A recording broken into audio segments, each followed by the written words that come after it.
Seasonal flooding has been a problem in rural Kaohsiung for decades, with mismanagement of rainwater making it hard for farmers to irrigate their fields.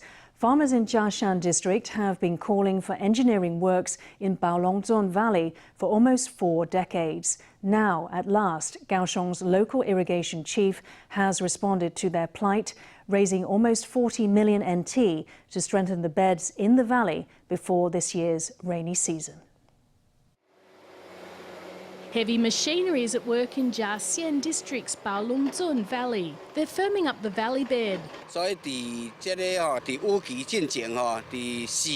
I'll do my best to complete the project before the rains arrive at the end of April. 200 farming families live in this area. For decades they've tried to minimise flooding with dikes built out of earth. Water pumping stations are then used to irrigate the fields. But every big downpour breaks the dikes, making it impossible to stabilise the irrigation supply.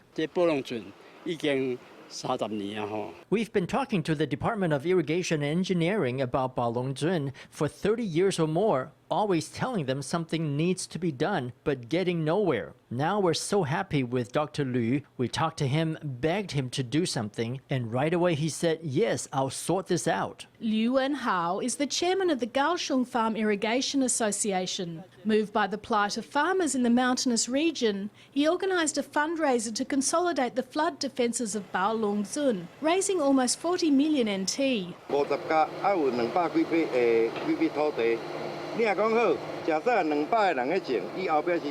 Over about 120 acres, there are 200 plots of land. Say there are 200 people farming there. Each one is probably supporting a family of 4, so perhaps more than 1,000 people are living off this land. The area needing irrigation covers about 48 hectares. For the National Department of Irrigation and Engineering, that's too small an area to get het up about. But for those whose lives depend on the land, it's quite another story. And that's the point of view that Lu took. He hopes the works will give the area a new lease of life.